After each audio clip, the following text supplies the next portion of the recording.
Jadi sebetulnya Mbah Dullah itu punya sekian makalah tentang ilmu. Hikam juga gitu. Nur nak cah santri ngaji Ihya itu jauh oleh, tapi nak ngaji Hikam mojo. Maksudnya beliau entah kalau setelah itu Mbah Dullah itu melarang siapa saja santri ngaji Hikam itu dilarangnya ada kelas tertentu untuk boleh ngaji Hikam. Nah, kenapa saya cerita ini? Karena saya masih ingat betul di antara wasiatnya Mbah Mun itu. Pirroh sebab apa Fatihah kok ihdinas siratal mustaqim bukan siratoka tapi siratal ladzina an'amta alaihim. Dawe Mbah Mun fa inna Allaha ta'ala la ya'kul wa la yashrab wa la yanqih wa la kadza wa kadza. Allah itu tidak makan, tidak minum, tidak tidur. Sehingga kita tidak bisa niru Allah.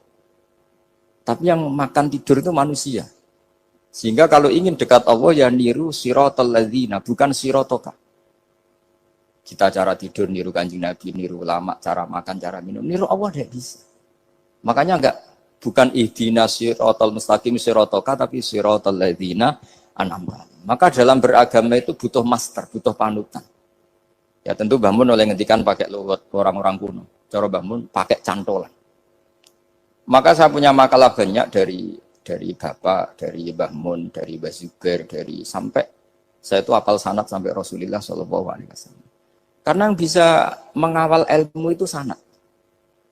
Termasuk saya di sini bawa kitab Ar-Risalah Al-Qusairiyah. Nanti saya baca beberapa panutan kita. Di sini ada Abdul Qasim Al-Junaidi, ada Abu Yazid Al-Bustami, ada banyak ulama yang ditulis Ar-Risalah Al-Qusairiyah. Dan itu yang membentuk Imam Ghazali, kitab Ar-Risalah Al-Qusairiyah. Tapi sekarang kita ini tidak belajar lagi tentang tasawuf. Tasawuf itu, Abdul Qasim Al-Junaidi jadi wali itu bukan wiridannya terlalu banyak. Enggak. Beliau pernah bikin satu kalimat yang menjadikan Allah itu ridho. Kalimatnya begini, kalau malam beliau wiridan gini, ya Allah, kenapa engkau ngasih rezeki saya? Padahal engkau tidak butuh saya. Kalimatnya sederhana. Kalau seorang majikan ngasih servis sama karyawannya, memang butuh pekerjaannya. Orang tua ke anak butuh kasih sayangnya. Tapi engkau ini zat yang tidak butuh saya, tidak butuh kita. Ngapain ngasih? Jadi punya sisi betapa Allah itu luar biasa. Wong tidak butuh kok. Ngasih itu kan luar biasa. Jadi karena mensifati seperti itu Allah itu ridho. Itu luar biasa. Normalnya orang memberi itu kan, apalagi orang memberi kiai itu kacau sekali. 1.000 jaluk swarga. Salam template 1 juta wae jaluk apa? Swarga itu parah lagi. Nanti kalau enggak masuk surga, tunda-tunda. Itu ngeri lagi itu. 1 juta minta apa? Surga. Sayyidina Ali, itu diantara sebabnya beliau dekat Allah itu, karena muamalahnya sama Allah itu benar. Di antara muamalah itu yang diriwayatkan di kitab Ar-Risalah Al-Qusairiyah adalah masyhur.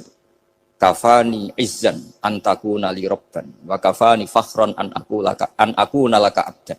Tiap malam ya beritanya itu. Ya Allah, saya sungguh sangat mulia karena engkau yang jadi Tuhan. Coba kalau saya dituhani manusia yang mati atau dituhani siapa yang mati juga. Wa kafani fakhron an aku nalaka abdan. Saya ini bangga sekali karena jadi budak, jadi hamba zat yang tidak mati. Jadi pakem-pakem yang menjadi masyrab kalau dalam bahasa tasawuf itu yang menjadikan wali.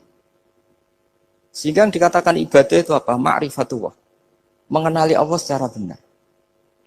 Jadi jangan kira wali-wali dulu terus terlalu istiqomah, ada juga. Mereka punya pakem yang menjadikan Allah itu ridho.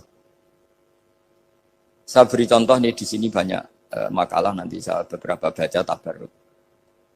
Banyak riwayat dari orang-orang sufi. Nabi Ibrahim itu pernah ketemu orang Majusi. Beliau terkenal sakhok, terkenal sakhian. Ketika ketemu orang Majusi, ya Ibrahim saya ini sehari saja ngasih makan saya. Kamu kan tukang ngasih makan orang. Terus, ya tapi bisyarti antus lima, kamu harus Islam.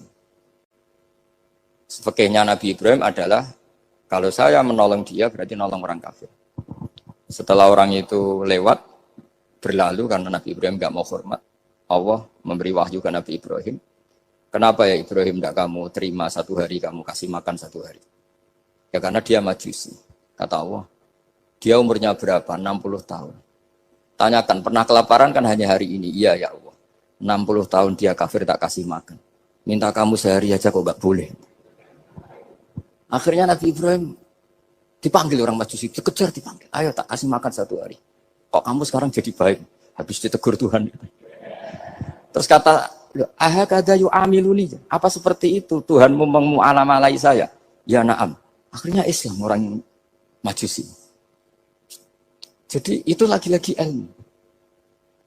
Jadi yang dikatakan ilmu itu nyuwun sewu satu teori atau kalimat atau apa saja yang menjadikan kita ini pakem. Meskipun pakem itu kadang sulit diterima orang-orang khusyuk. Orang khusyuk itu ya nyuwun sewu ada sisi nakalnya. Makanya Mbah Mun sering kayak jargon masyhur. Zada khusyuan, zada jalan, tambah khusyuk, tambah bodoh.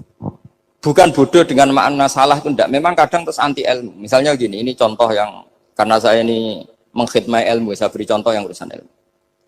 Ada orang sujud diinjek orang fasik, kepalanya diinjek orang fasik. Terus si orang yang sujud tadi ini ada di Sahih Muslim juga ada di Ihya. Wallahi la yaghfiru wa laka. Pakai sumpah, wallahi la yaghfiru wa laka. Allah langsung mewahyukan ke Nabi fi hadzal zaman, fi tilka zaman atau fi dzalika zaman. Man dzalladzi yata'alla alayya alla aghfira li fulan qad ghafartu lahu wa ahbattu amalak. Katakan ke orang itu, siapa yang mencatut nama saya yang hanya berstatus tidak memaafkan. Itu enggak fair. Saya ini Tuhan kok bisa yaghfir, bisa yu'adzib. Kok sifat saya tinggal satu yu'adzib itu gimana? Dicatut separuh itu Allah enggak terima. Tapi kalau kita baca Quran, saya ini sama orang fasik ya benci. Saya ini orang soleh, setidaknya pura-pura soleh lah. Karena di depan para kiai. Tapi mau tidak mau. Ketika Allah mensifati dirinya tentang orang munafik gimana? Wa yu'adzibal munafiqina in sya'a au jatuh. Ini cocok tidak cocok. Potensi memberi tobat itu ada. Meskipun sama kalau orang munafik, tapi ya tetap bacanya wa yu'adzibal munafiqina ya in sya'a au jatuh. Rasulullah kayak apa bencinya dengan Wahsy karena qatilu Hamzah. Tapi Nabi tunduk sama konstitusi Quran. Laisa laka minal amri syai'un aw yatuba alaihim aw yu'adzibahum. Akhirnya Allah malah memberi tobat sama qatilu Hamzah yaitu Wahsy. Ini pentingnya baca lagi. Kalau kita tidak baca hanya khusyuk saja, tidak baca, pasti sama orang yang menginjak orang sujud tadi, yang injak pasti salah enggak dimaafkan. Bongso pasti. Pertanyaannya adalah, betulkah Allah punya sifat satu yaitu yu'adzib? Makanya kalau kita baca, misalnya baca Quran, walillahi mulkus samawati wal ard, ya sudah, yaghfiru liman yasha wa yu'adzibu man yasha. Kalau nuruti rasa kita, ya inginnya ke kita, yaghfir, ke orang lain yu'adzib. Tapi Tuhan kan nggak terima, saya ini Tuhan kok didikte makhluk saya ini gimana? Nggak bisa. Sehingga ya ini lagi-lagi ilmu.